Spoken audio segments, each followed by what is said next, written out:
Hello everyone.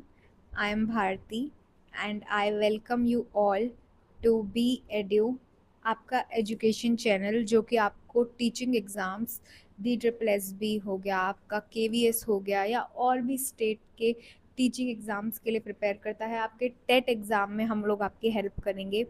Okay, so this channel is specially for the students जो कि एक authentic source ढूंढने में जिन्हें बहुत प्रॉब्लम होती है कि हम कहाँ से पढ़ें, क्योंकि जो यूट्यूब पे सब लोग पढ़ा रहे हैं वो नॉर्मल ऊपरी ऊपरी पढ़ा रहे हैं जिससे बस आपका एक कंसेप्ट, बस एक बेस सा बन जाए और बस। पर जो एग्ज़ाम में जो क्वेश्चंस आते हैं वो थोड़े से डीप में आते हैं, तो हम उन एग्ज़ाम्स का एनालिसिस करके एकदम एग्ज़ाम का रेलिवेंट कंटेंट आप लोगों को यहाँ प्रोवाइड करेंगे। Now the next thing is कि यहाँ पे आपको कंटेंट कभी भी बहुत ही बड़ी एक वीडियो में नहीं मिलेगा। हम लोग ट्राई करेंगे कि हम छोटे छोटे चंक्स में टॉपिक्स को कवर करें। उससे क्या होगा, आपका रिटेंशन अच्छा होगा, आप टॉपिक को ज़्यादा अच्छे से याद रख पाएंगे, ज़्यादा अच्छे से समझ पाएंगे। क्योंकि हमारी जो CDP है या टीचिंग मेथडोलॉजी है उसके अंदर जो कंटेंट होता है वो बहुत ही वास्ट होता है। अगर आप एक ही टॉपिक पकड़ के चलोगे तो उसी में आपको इतने सारे थ्योरीज आ जाएंगी, उनके कैरेक्टरिस्टिक्स आ जाएंगे। थ्योरीज ही इतनी लंबी लंबी होती हैं, तो हम कोशिश करेंगे कि हम हर टॉपिक का स्मॉल स्मॉल चंक्स में तोड़े उनको और उसके बाद उनको पढ़े। फॉर एग्ज़ाम्पल आज हम टॉपिक पढ़ेंगे सोशलाइजेशन, राइट। सोशलाइजेशन के अंदर हम क्या से पढ़ेंगे, हम आज सोशलाइजेशन समझेंगे क्या होता है, उसके फीचर्स क्या होते हैं। एज अ टीचर आप लोगों को क्यों ज़रूरत है सोशलाइजेशन के बारे में जानने की। उसके बाद हम नेक्स्ट वीडियो के अंदर जानेंगे थ्योरीज, जितनी भी थ्योरीज है रेलिवेंट टू सोशलाइजेशन हम वो सारी पढ़ेंगे और इस तरीके से सोशलाइजेशन की प्लेलिस्ट आप लोगों के लिए तैयार होगी। उसी तरीके से डेवलपमेंट की एक प्लेलिस्ट तैयार होगी जिसके अंदर हम जानेंगे डेवलपमेंट क्या होता है, कितने टाइप की होती हैं, क्या कैरेक्टरिस्टिक्स है डेवलपमेंट के, क्यों आप लोगों को एज अ टीचर ज़रूरत है डेवलपमेंट के बारे में समझने की, डेवलपमेंट किस किस एस्पेक्ट में होती है। उसके बाद हर एक एस्पेक्ट को पकड़कर हम लोग चलेंगे। लाइक हम कॉग्निटिव को पकड़ेंगे तो हम कॉग्निटिव के बारे में जानेंगे। कॉग्निटिव में आपकी जितनी भी थ्योरीज आती हैं, मेनली 3 आती हैं, पियाजे, वाइगॉट्स्की और ब्रूनर, तो हम वो सारी पकड़ेंगे।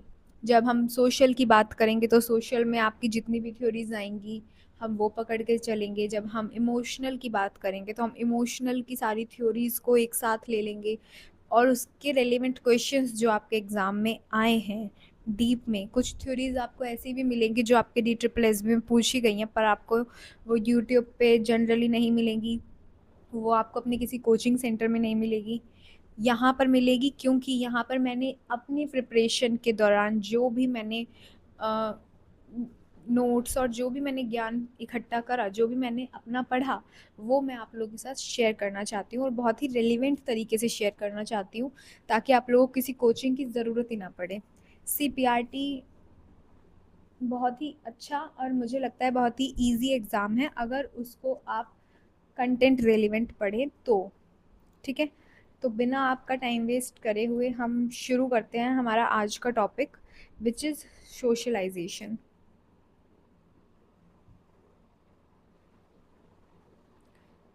ओके, सो सोशलाइजेशन से हम लोग क्या समझते हैं। सोशलाइजेशन एक लाइफ लॉन्ग प्रोसेस है।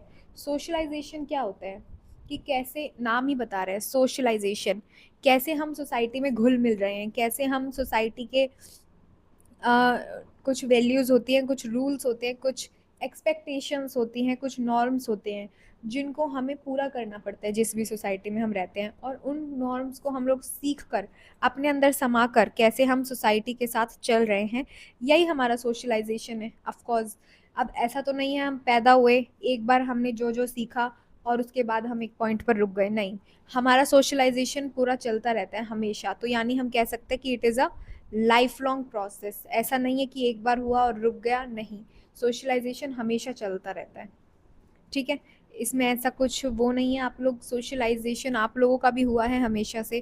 पहले आप बच्चे थे, पहले आप खाली अपने घर में रहते थे, धीरे धीरे आप बड़े हुए, आप लोग बाहर निकलना शुरू हुआ, आपने देखा दोस्तों में कैसे रहना है, स्कूल में जाते हैं तो स्कूल में फॉर्मली कैसे रहना है, ठीक है ना, अपने घर में कैसे रहना है। तो वो आपने कैसे सीखा, वो आपने सोशलाइजेशन से सीखा, सोशलाइजेशन में जो आपके चारों तरफ लोग थे उनसे सीखा, ठीक है। अब हम सोशलाइजेशन की बात करें, सोशलाइजेशन एक कॉन्टिन्यूस प्रोसेस है जो कि हमारा लाइफ लॉन्ग चलता है, ठीक है। सोशलाइजेशन हमारा एक सोशल आइडेंटिटी क्रिएट करने में हेल्प करता है। ये किस में हेल्प करता है, हमारी एक सोशल आइडेंटिटी क्रिएट करने में। अगर हम सोसाइटी के नॉर्म्स के साथ चलेंगे तो हम एक अच्छे सिटीजन माने जाएंगे, हम अच्छे से सोशलाइजेशन हुआ है तो माना जाएगा। अगर हम उन्हीं नॉर्म्स को, अगर हम उन्हीं वैल्यूज़ को क्वेश्चन करना शुरू कर देंगे, नहीं मानेंगे, गलत तरीके से उनको अपने ऊपर लागू करेंगे, तो हम यही बोले जाएंगे, हमें उस सोसाइटी में एक्सेप्टेंस नहीं मिल पाएगी, राइट।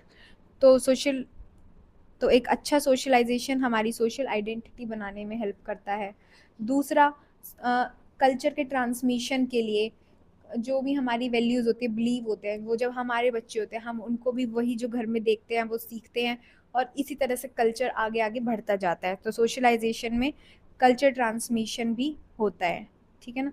एज अ टीचर आप लोगों को क्या ज़रूरत है सोशलाइजेशन के बारे में जानने की। आप देखेंगे कोई बच्चा है, अगर वो सोशलाइजेशन जो कि सोसाइटी के नॉर्म्स हैं उनके अगेंस्ट कुछ काम कर रहा है, तो आप अगर उस चीज़ को पहले ही जान पाएंगे, पकड़ पाएंगे, तो ही आप बच्चों को अच्छे से आगे के लिए प्रिपेयर कर पाएंगे। फॉर एग्जांपल, अगर कोई बुली है, वो किसी बच्चे को परेशान कर रहा है, तो आप उसको रोकेंगे, क्योंकि बुलिंग, किसी को बुली करना, ये एक सोशली एक्सेप्टेबल बिहेवियर नहीं है, ठीक है। एज अ टीचर अगर आपको पता होगा कि क्या क्या सोशली एक्सेप्टेबल बिहेवियर्स हैं तो आप उस चीज़ को रोकेंगे, राइट। तो उससे आप बुलिंग को रोक सकते हैं। ट्रूएंसी, ठीक है ना, ट्रूएंसी होता है बच्चा जो क्लासेस को बंक करता है, ठीक है, उस चीज़ को आप लोग रोक सकते हैं, क्योंकि ये सब सोशली एक्सेप्टेबल बिहेवियर्स नहीं है। अगर आप लोगों को पता होगा कि क्या सोशली एक्सेप्टेबल बिहेवियर है क्या नहीं है, तो ही आप उस अकॉर्डिंग बच्चे को पढ़ा पाएंगे, सिखा पाएंगे और क्लास में रखेंगे, राइट। तो इसलिए एक एज अ टीचर आप लोगों के लिए ज़रूरी है कि आप सोशलाइजेशन को जानें। नाउ हम बात करते हैं प्राइमरी और सेकेंडरी सोशलाइजेशन की। तो ये कुछ टाइप्स होते हैं सोशलाइजेशन के। पहला आता है प्राइमरी, ये एग्ज़ाम पॉइंट ऑफ व्यू से बहुत ज़रूरी है। एग्ज़ाम में इससे रिलेटेड बहुत सारे सवाल आते हैं कि प्राइमरी सोशलाइजेशन क्या है। आपको कुछ ऑप्शंस दे दिए जाएंगे कि फैमिली दे देंगे, स्कूल दे देंगे, पीयर्स दे देंगे, मीडिया दे देंगे। आपको बताना है इसमें से प्राइमरी कौन सा है, आपको बताना है इसमें सेकेंडरी कौन सा है। तो ये सवाल सी टेट के भी और DSSB के भी कुछ फेवरेट क्वेश्चंस है। क्वेश्चन प्रैक्टिस हम लोग अलग से करेंगे एक सीरीज़ में, और छोटी छोटी वीडियोस आप लोगों को 10 मिनट, 15 मिनट, या कभी टॉपिक थोड़ा लंबा भी होगा तो 20 मिनट मैक्सिमम में उसमें आपका टॉपिक कवर करवाने की कोशिश करूँगी विद रेलिवेंट चीज़ों के साथ। क्विक लर्नर्स के लिए ये स्पेशली बहुत ही फ्रूटफुल चैनल होने वाला है, ठीक है ना।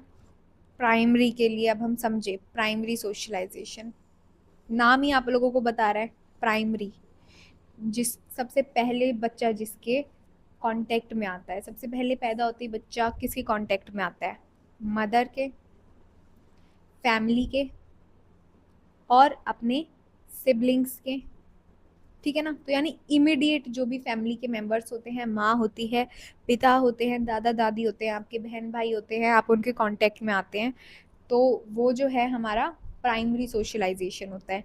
इन्हीं लोगों से हम इनिशियल ईयर्स में समझते हैं कि क्या करना उचित है क्या नहीं है, क्या सोसाइटी के लिए एक्सेप्टेबल है क्या नहीं है। ये अभी हमें खाली घर के अंदर, घर के सराउंडिंग्स के बारे में हमें बताते हैं, हमारे अंदर कुछ वैल्यूज़ डालते हैं, कुछ नॉर्म्स, कुछ रूल्स हमें बताते हैं, और उस हिसाब से हम लोगों की आगे ग्रोथ होती है, ठीक है ना।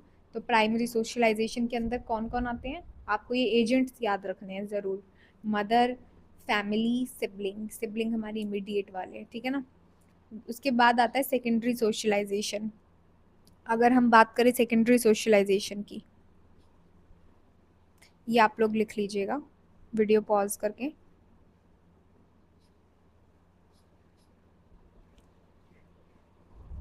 Secondary socialisation. अगर आप लोगों को ये पीपीटी भी चाहिए तो आप लोग मुझे कमेंट कर सकते हैं, तो मैं आपको ये पीपीटी भी प्रोवाइड करा दूंगी।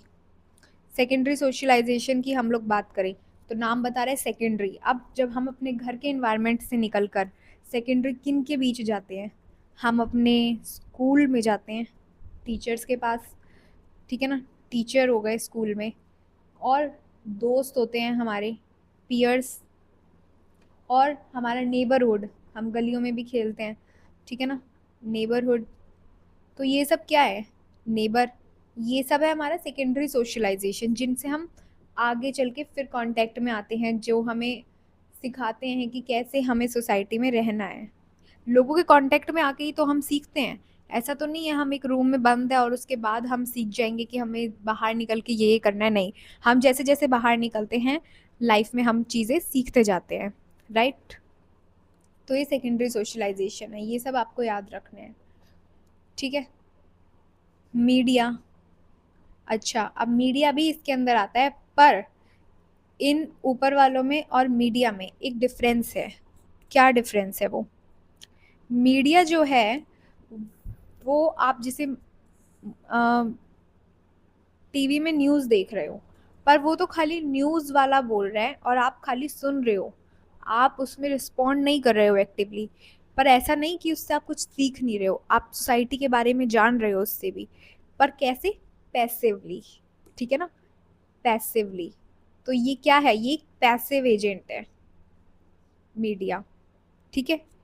और ये सब क्या है, ये एक्टिव एजेंट्स हैं जिनके साथ हम इंटरेक्ट करके सीख रहे हैं, और मीडिया के साथ हम इंटरेक्ट नहीं कर रहे हैं, ठीक है ना।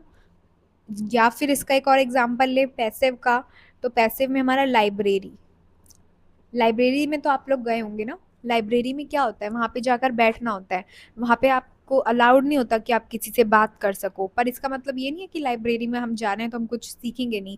वहाँ के रूल्स नॉर्म्स हम लोग सीखते हैं ना, कि लाइब्रेरी में जाके बात नहीं करनी होती ज़्यादा, या लाइब्रेरी में जाके हमें किस तरीके का बिहेवियर रखना है। तो पर हम लोग किसी से बात नहीं करते, हम लोग अपना काम कर रहे होते हैं वहाँ पे, पर स्टिल हम लोग देख रहे होते हैं कि लाइब्रेरी में क्या चल रहा है, लाइब्रेरी में हमें किस तरीके के रूल्स को, किस तरीके के नॉर्म्स को फॉलो करना है। तो वो भी हमारा एक पैसिव सोशलाइजेशन होता है। अंडरस्टूड।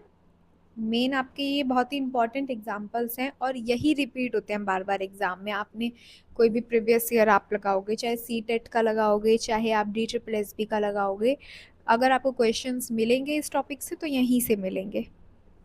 एप्लीकेशन बेस्ड भी कुछ क्वेश्चंस आ जाते हैं, वो जब हम अपनी क्वेश्चन प्रैक्टिस सीरीज शुरू करेंगे तो आपको I think with in 6 month तो आप लोग प्रो बन जाओगे DSSB के लिए, पार्ट बी के लिए। अगर आप अच्छे से इस चैनल को फॉलो करते हैं, अगर आप अच्छे से एक एक टॉपिक को दोबारा से रिवाइज करते हैं, वीडियो को 1 बार 2 बार 3 बार देख के अपने खुद के हैंड रिटन शॉर्ट नोट्स बनाएंगे इस वीडियो से, अगर आप, वो आपको बहुत ज़्यादा हेल्पफुल रहेंगे। मैं आपको कुछ टाइम बाद जब हमारा थोड़ा सा टॉपिक्स ज़्यादा हो जाएंगे, मैं आपको अपने नोट्स भी दिखाऊंगी, जो मैंने शॉर्ट एकदम बहुत प्रिसाइज नोट्स बनाए हुए हैं, जो मुझे एग्ज़ाम टाइम में बहुत ज़्यादा हेल्पफुल थे, ठीक है। अब हम बात करते हैं, आप इसका स्क्रीनशॉट ले लेना, या फिर आप अपना खुद के नोट्स बना के लिख सकते हैं। अब हम बात करते हैं कुछ और टाइप्स ऑफ सोशलाइजेशन, जो कि आपको यहाँ दिख रहे होंगे, एंटीसिपेटरी और रीसोशलाइजेशन, ठीक है ना। एंटीसिपेटरी सोशलाइजेशन, क्या समझते हैं हम एंटीसिपेटरी सोशलाइजेशन से। एंटीसिपेट करना, हम लोग चाह रहे हैं किसी टाइप का बनना, और उसके लिए हम अपना सोशलाइजेशन कर रहे हैं।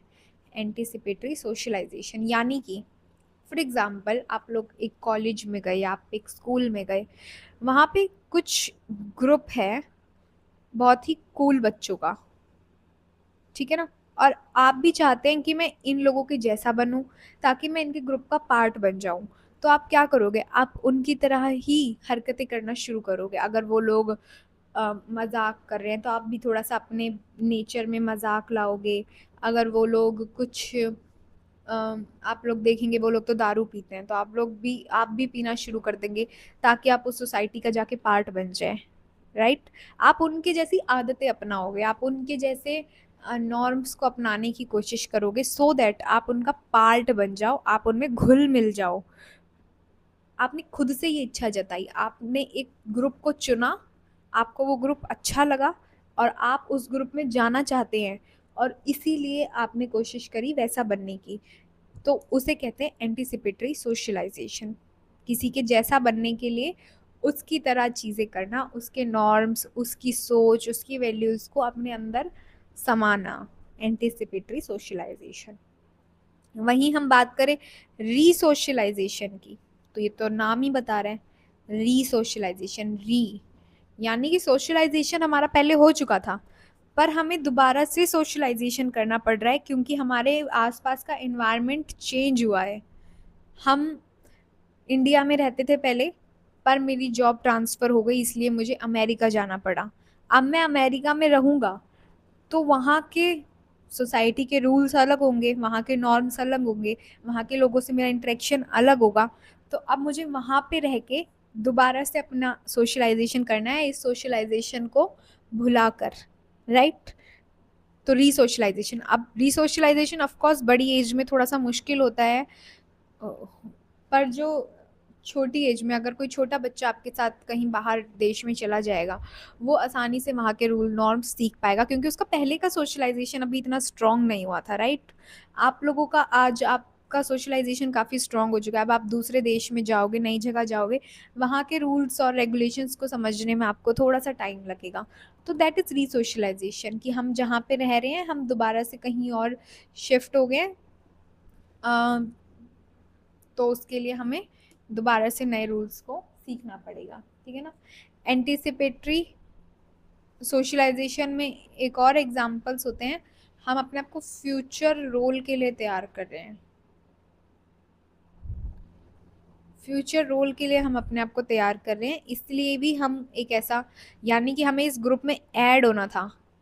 कब ऐड होना था? फ्यूचर में हमें उस ग्रुप का पार्ट बनना है, इसलिए हम वैसा बनने की कोशिश कर रहे हैं। फ्यूचर में आप लोगों को टीचर बनना है, इसलिए आज आपने मेरे यूट्यूब चैनल को फॉलो किया है, आपने आज टीचिंग की प्रिपरेशन स्टार्ट करी है। क्यों? ताकि फ्यूचर में आप लोग टीचर बन सकें। ठीक है। मैंने आज ड्राइविंग सीखनी शुरू करी है ताकि फ्यूचर में मैं कार चला सकूं।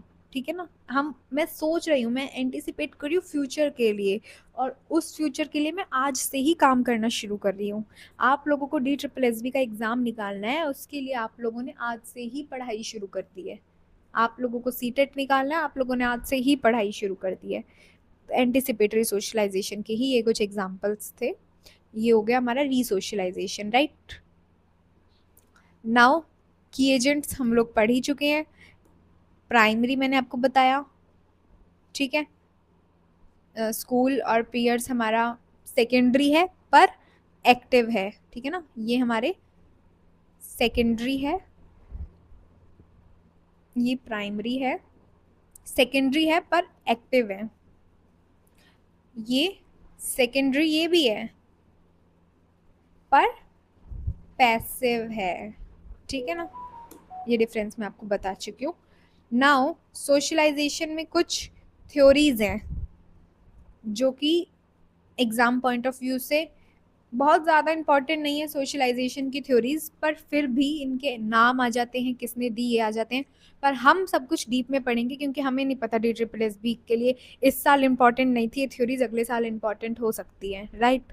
तो ये थ्योरीज हम लोग नेक्स्ट वीडियो में पढ़ेंगे क्योंकि मैंने आपको बताया मैं आपको स्मॉल चंक्स में ही पढ़ाऊँगी। पहले टॉपिक का इंट्रो पहली वीडियो में, दूसरी वीडियो में उस टॉपिक से रिलेटेड जो भी थ्योरीज होंगी वो। तो लुकिंग ग्लास सेल्फ थ्योरी है, सोशल सेल्फ थ्योरी और इकोलॉजिकल सिस्टम है। इकोलॉजिकल सिस्टम वाली थ्योरी इज़ वेरी इंपॉर्टेंट। ठीक है ना, एग्जाम पॉइंट ऑफ व्यू से। और ये लुकिंग ग्लास सेल्फ वाले के क्वेश्चंस पूछ लेते हैं कि किसने दी या किसने नहीं दी। तो हम पढ़ेंगे, तीनों थ्योरीज पढ़ेंगे। तब तक के लिए आज के लिए इतना ही है ना।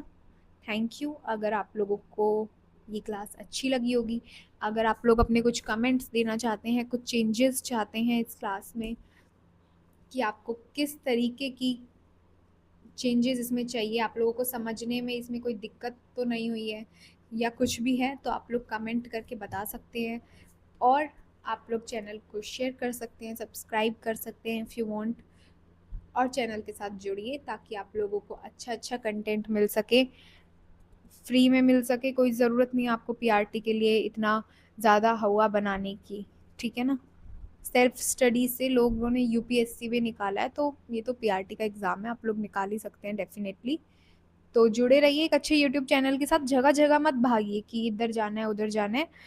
आजकल चैनल्स कुछ बहुत ही ज़्यादा फेमस हो गए हैं और उनका कंटेंट रेलिवेंसी ख़त्म होती जा रही है, क्योंकि लोगों को उन्होंने बस एक बार बांध लिया है। अब उनको कुछ नहीं भी दे रहे ना, तो लोगों की धारणा इस तरीके की बन गई है कि हमें तो बस वहीं से पढ़ना है, वो तो उसका तो नाम है इसलिए हमें वहीं से पढ़ना है।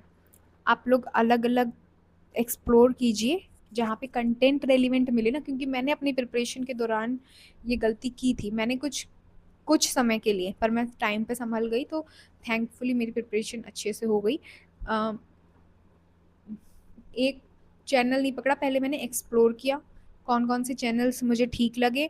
उसके बाद मैंने देखा कि जो रेलिवेंसी मुझे दूसरे चैनल्स, जो छोटे चैनल्स थे, कुछ मतलब नए चैनल्स थे, उन पे मिल रही थी ना, वो मुझे उन बड़े चैनल्स पे नहीं मिल रही थी। क्योंकि आप अब लोग समझ रहे हैं टॉपिक क्या आ रहा है, आप लोग पढ़ेंगे ना, आपको पता चलेगा। DSSB का एग्ज़ाम जब आप प्रीवियस ईयर देखेंगे या एक दो बार एग्ज़ाम दे देंगे ना, तब आप लोग समझेंगे कि एग्ज़ाम में कुछ और आ रहा है और पढ़ाया is not up to that mark जा रहा है। तो हम लोग पर यहाँ पे फुल जो एग्ज़ाम में आता है वो सब पढ़ेंगे, ठीक है ना। So thank you.